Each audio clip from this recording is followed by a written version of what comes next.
4 e o 5.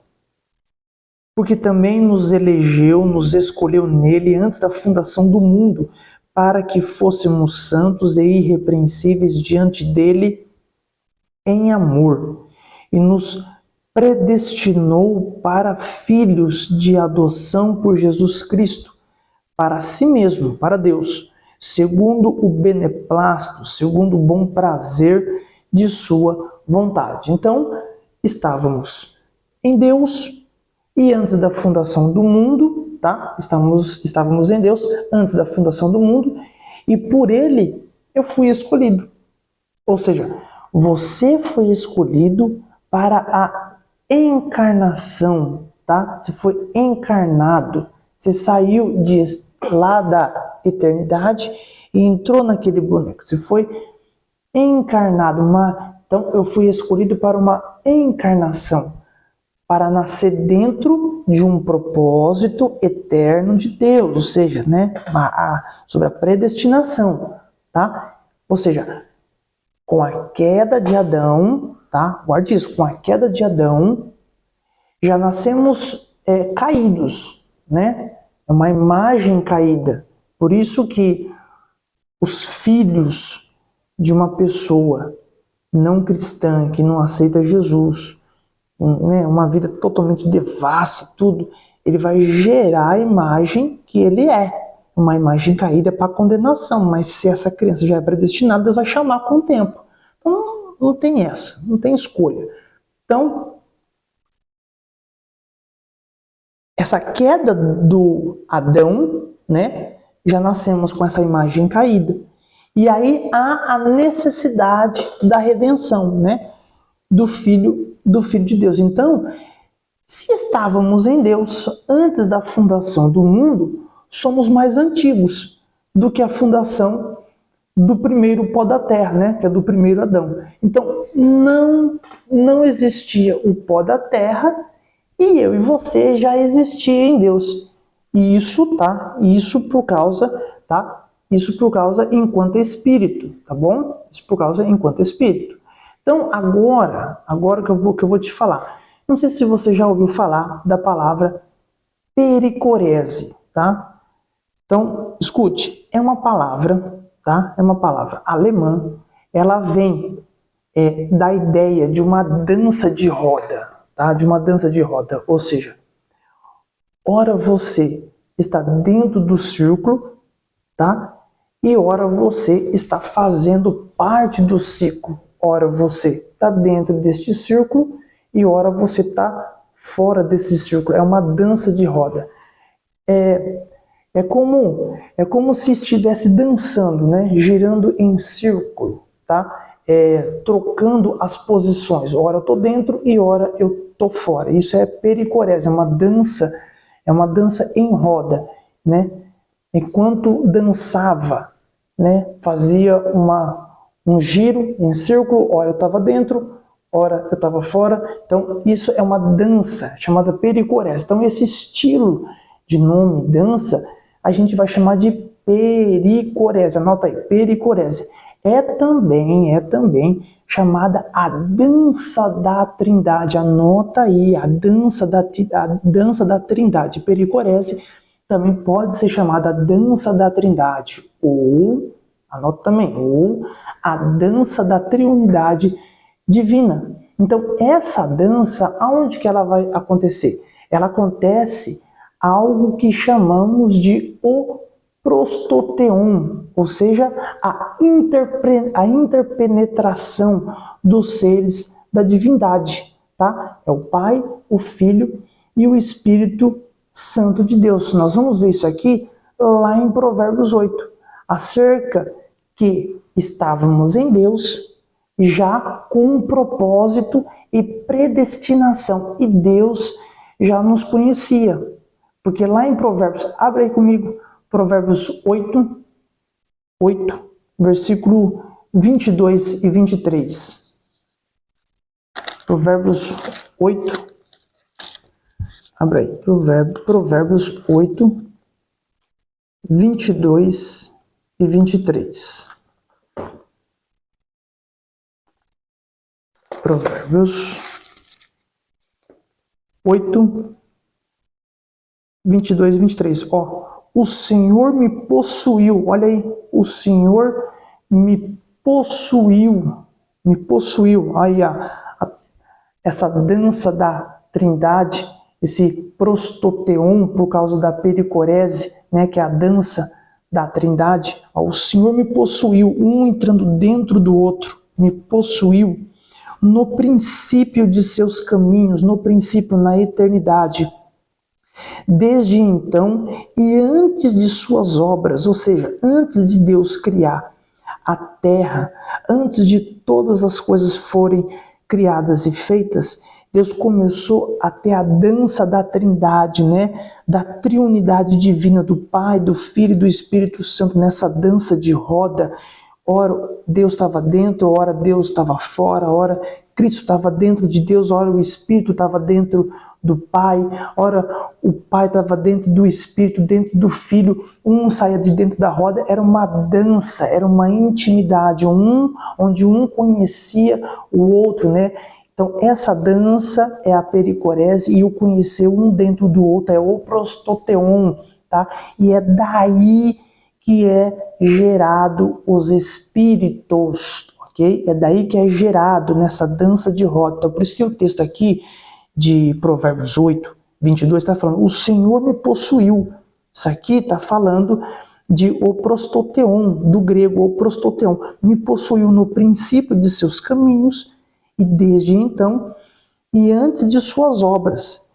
Versículo 23. Desde a eternidade, olha aí, desde a eternidade fui ungida, e desde o princípio e antes do começo da terra. Olha aqui, desde a eternidade fui ungida, desde o princípio, na eternidade, antes que o mundo se formasse, que fosse todas as coisas criadas e feitas, já foi começado a ser gerados os espíritos, porque Deus o possuiu antes do começo da terra. Aqui está falando da pericorese e do prostoteon. Então, o Senhor me possuiu no princípio de seus caminhos. Então, essa palavra me possuiu, aqui no versículo 22, o Senhor me possuiu, tá? Essa palavrinha, o Senhor me possuiu, e também entrou dentro de mim, ou você pode colocar prostoteon, tá? Então, palavra que tem o mesmo termo, tá? Me possuiu e entrou dentro de mim. É a mesma coisa, essa palavra grega, prostoteon, tá? Então, palavra que tem o mesmo termo. E nós podemos ver também João 1:1. Abre lá, é a mesma coisa. João 1:1. Uma passagem muito conhecida. João 1:1. Abra aí comigo. João 1:1. Olha aqui, no princípio, tá? No princípio era o verbo. O que é o verbo? A palavra. O que é a palavra? No grego, logos. Então, o que é a palavra de Deus? É Cristo. Então, no princípio era o verbo, ou seja, o Cristo. No princípio era Cristo.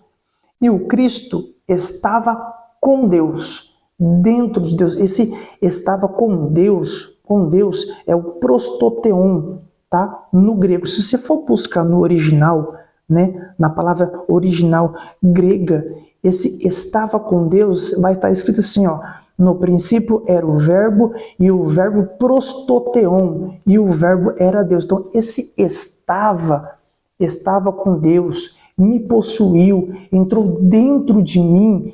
Está falando de um estava dentro do outro, literalmente em espírito, nessa intimidade, nessa dança de roda, onde um conhecia o outro, o pai conhecia o filho conhecia o pai conhecia o Espírito conhecia Deus.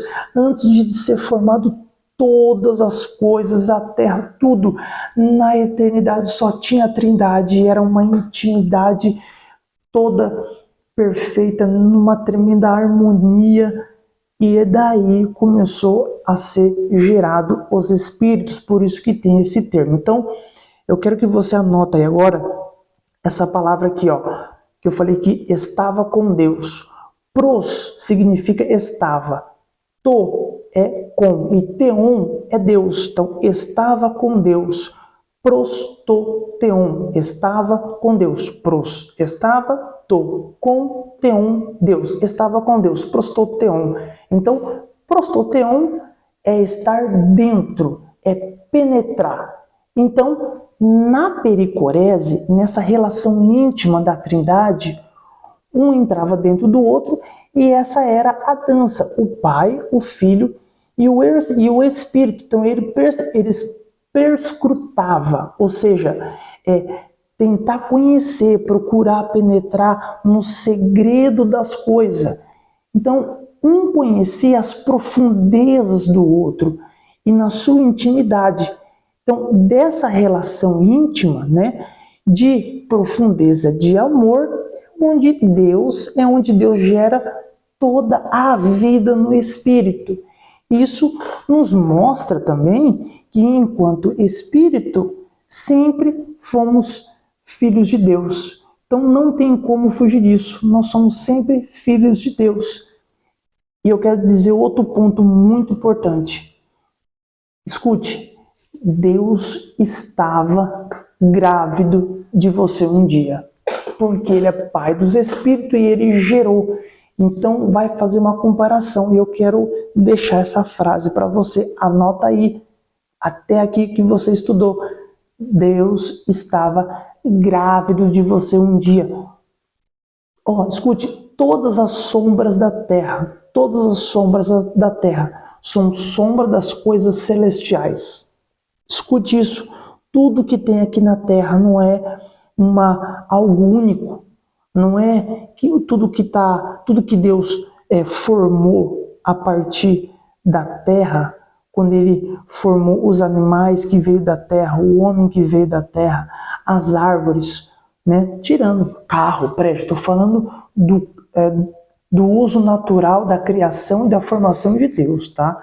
Então, tudo que Deus fez e tudo que Deus criou não é algo único, né, que você olha e fala, nossa, isso daqui só tem aqui na Terra. Não, o que tem aqui na Terra é uma sombra do que é uma realidade na eternidade. Você sabia disso? Porque o jardim do Éden, tá? O jardim, né, porque a Terra era o Éden, o jardim é apenas uma sombra, porque na eternidade tem um Éden. E a terra, ela vai voltar a ser um Éden. Ela vai voltar, porque a palavra Éden significa terra deleitosa, né? Terra das delícias. Mas por causa do pecado, houve esse rompimento. Mas no final do milênio, a terra vai ser purificada com fogo e após isso, a nova Jerusalém, que vai estar em parousia, em cima da Jerusalém velha hoje, ela vai descer literalmente na terra, né? E vai voltar a ser um Éden, uma terra das delícias, um Éden eterno. Então, tudo é uma sombra. Tudo é uma sombra. Abra aí comigo em Hebreus 10:1. Abra aí comigo em Hebreus 10:1. Vou te mostrar que tudo é uma sombra do que é uma realidade futura. Hebreus 10:1. Hebreus 10:1. A gente está percorrendo sempre pelos mesmos livros, porque são muito espirituais, tá? Hebreus 10:1. Abra aí, ó. Olha aqui, ó.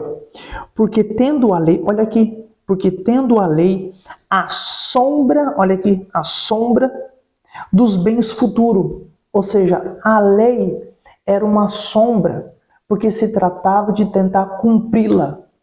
Como nenhum homem conseguiria cumprir, Deus enviou o seu Filho para cumprir esta lei, e onde há mudança de sacerdote, há mudança da lei. Então Deus cumpriu toda a lei, confirmando no batismo. Após cumprindo, ele aboliu e entra a era da graça, porque Cristo cumpriu a lei. E o presente para quem cumprisse a lei era receber o Espírito Santo. no Antigo Testamento até a vinda de Cristo, ninguém cumpriu a lei. Então, a lei era uma sombra, uma realidade futura que iria vir, que era Cristo. Então, baseado na lei, era para tentar cumprir, para receber o Espírito Santo. E ninguém iria ter esse presente, porque nenhum homem poderia cumprir a lei. Então, Cristo cumpriu a lei. Então, a lei é uma sombra dos bens futuros. E não a imagem exata das coisas. Nunca, pelos mesmos sacrifícios que continuamente se ofereciam a cada ano, pode aperfeiçoar os que a ele se achegam. Ou seja, no Antigo Testamento, eles sacrificavam um cordeiro para o sangue do cordeiro cobrir os seus pecados. Isso daí está relacionado a Cristo, porque era uma sombra, era Deus mostrando que isso era apenas uma sombra de uma realidade futura. Qual que é a realidade futura? De que Cristo iria morrer por todos nós, para que a partir de Cristo, todo aquele que recebe a Cristo, o sangue de Cristo, o sangue do Cordeiro, ok? O sangue do Cordeiro iria nos purificar eternamente do pecado, no singular, e não dos pecados, tá? Não dos pecados, do pecado, que é o pecado da condenação de Adão. Então, este Cordeiro é uma sombra de uma realidade futura. Então, nós lemos aqui em Hebreus 10:1. Pula para mim agora, vamos lá, volta lá para Isaías. Volta lá para o Antigo Testamento, vai lá em Isaías. Isaías 41:22. Tudo que tem aqui na terra, tudo que tinha no Antigo Testamento era uma sombra de uma realidade futura. Isaías 41:22. 41:22. Olha aqui, ó. 41:22. Tragam e anunciem-nos as coisas que hão de acontecer. Anunciai-nos as coisas passadas, para que atentemo-nos para elas e saibamos o fim delas. Ou fazei-nos ouvir as coisas futuras. As coisas futuras. Então, o que se ouvia era uma sombra para anunciar as coisas futuras. Hebreus 8:1. Vamos lá, Hebreus 8:1. Nós vamos ler do 1 ao 5. Hebreus 8:1 fala assim, ó. Ora, a suma do que temos dito é que temos um sumo sacerdote. Lembra que no Antigo Testamento havia um sumo sacerdote? Que ele, com os seus sacerdotes, fazia sacrifício para eles e para o povo? Ou seja, até eles eram uma sombra de uma realidade futura, porque agora quem é o nosso sumo sacerdote? Que está diante de Deus, dia e noite, clamando pelo seu próprio sangue para remir aqueles que estão aqui na terra. Quem que é o sumo sacerdote nosso hoje? É Cristo. Então, os sacerdotes no Antigo Testamento, eles já eram uma sombra de uma realidade futura que hoje nós sabemos que Cristo é o nosso mediador, igual os sacerdotes do Antigo Testamento. Mediador entre Deus e o homem. Entendeu? Então, por isso que a Bíblia diz que o que tem aqui na terra é uma sombra de uma realidade que já tem na eternidade. E o Antigo Testamento é uma sombra de uma realidade futura no Novo Testamento. Então, Hebreus 8:1, ora, a suma do que temos dito é que temos um sumo sacerdote tal que está, olha aqui, que está assentado nos céus, à destra do trono da majestade, ministro do santuário. Lembra que eu falei aqui agora há pouco que os sacerdotes no Antigo Testamento entravam num santuário uma vez no ano? Agora, esse santuário terreno no Antigo Testamento está falando aqui, ó, na eternidade tem um santuário onde Cristo entra diante de Deus para remir toda a sua criação, para remir aqueles que aceitam a Ele. Aqui, ó, ministro do santuário e do verdadeiro tabernáculo. Por que verdadeiro? Porque no Antigo Testamento, o tabernáculo de Moisés, tá? O tabernáculo que havia feito, aquele tabernáculo que Deus mandou ele erguer. Então, esse tabernáculo era uma sombra de uma realidade futura, porque na eternidade tem um tabernáculo, e para Deus se manifestar, ele fez uma sombra, ele fez uma réplica, ele fez uma cópia do que já existe. Então nada é novo, tudo já existe, porque na eternidade eu já falei e eu vou repetir, você vai cansar. O passado é, o presente é, o futuro é na eternidade, tá? Então, aqui está falando sobre o tabernáculo, o verdadeiro tabernáculo, o qual o Senhor, ao S maiúsculo, o Senhor fundou e não o homem. Ou seja, mas o homem, Deus ele não mandou erguer um tabernáculo? Deus ele não mandou? Sim, Deus ele mandou. Mas quando ele ergueu, Deus ele ergueu primeiro e não o homem, porque não é uma coisa nova para Deus. Tudo já está feito. Olha aqui, versículo 4. Ora, se ele estivesse na terra, aqui está falando, Deus falando através de Cristo. Se ele estivesse na terra, nem tampouco sacerdote seria, havendo ainda sacerdotes que oferecem dons segundo a lei, os quais servem de, olha aqui, servem de exemplo e sombra das coisas celestiais. Eu estou mostrando na Bíblia. Você não está entendendo. Eu estou te mostrando na Bíblia. Eu estou lendo com você na Bíblia. Não estou usando livro. Não é opinião, é Bíblia. Os quais servem de exemplo e sombra das coisas celestiais, como Moisés divinamente foi avisado, estando já para acabar o tabernáculo, porque foi dito, olha, faze tudo conforme o modelo, modelo que no monte se te mostrou. Ou seja, Deus, lá no Monte Sinai, ele mostrou para Moisés um modelo, não era o original, porque o original está lá em Apocalipse.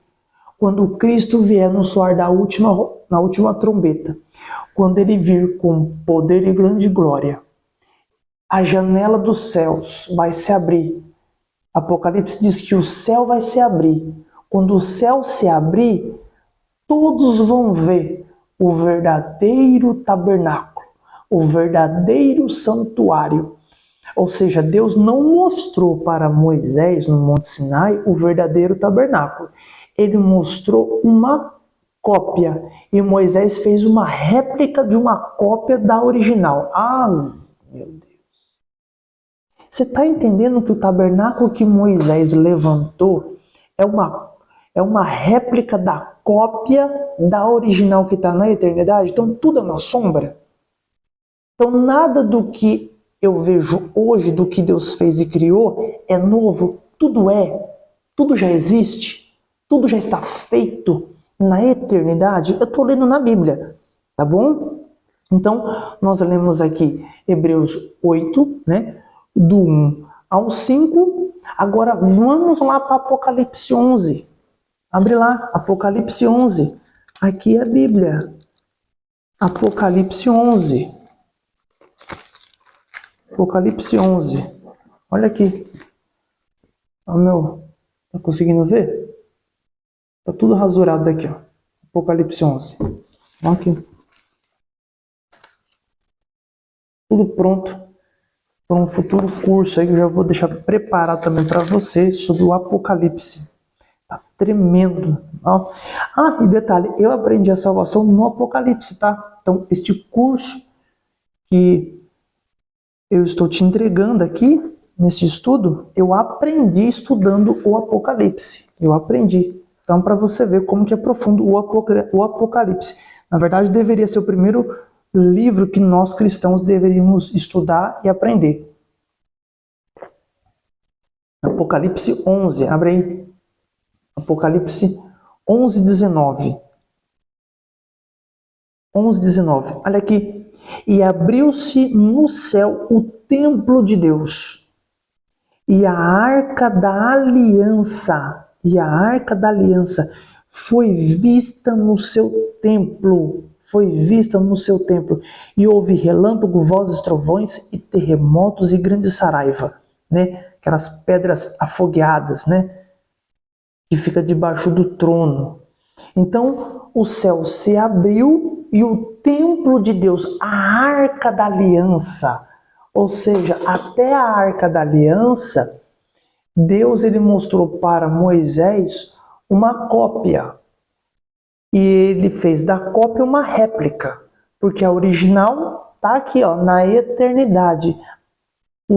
A verdadeira arca da aliança, o verdadeiro templo de Deus, ele se abre. Então, abra comigo agora em Apocalipse 15, 5. 15, 5. Olha o que diz. E depois disto olhei, e eis que o templo do tabernáculo do testemunho foi aberto aonde? No céu. Você viu que ligou, fez relação com Apocalipse 11, 19? Você viu? Isso que é revelação. É um versículo confirmar o outro. Mesmo um estando lá no Antigo Testamento, confirma no Novo Testamento. Isso é revelação. Então é isso que eu quero te ensinar. Que este tabernáculo foi aberto no céu. E todos viram, porque este é o verdadeiro tabernáculo. Então, podemos entender agora o porquê que toda a mulher gera um filho dentro do seu ventre. Porque assim como a mulher é sombra das coisas futuras e eternas, antes da fundação do mundo, Deus também gera espíritos dentro dele. A mulher grávida é uma sombra de Deus gerando os espíritos. Por isso que quando você vê agora, depois dessa aula, você vai ver. Quando tem uma mulher grávida, você vai ver, ela está gerando um filho. Então Deus, ele me gerou dentro dele em espírito. E lá ele começou a traçar planos para mim. Então eu não tenho como dar errado. Porque aqui na Terra talvez eu possa errar. Mas no final, Deus vai cumprir o seu propósito. Porque eu fui gerado dentro dele, porque ele é o meu pai. Eu fui gerado dentro dele, porque ele é pai dos espíritos. E eu sou uma alma que tem um espírito. Olha que intimidade que você tem com Deus agora. Olha como a sua mente ela vai abrir agora. Então, o conceito básico que temos que entender é esse. Anota aí. Deus não cria espíritos. Ele gera. Deus, ele cria matéria, mas ele gera o quê? Ele gera espíritos.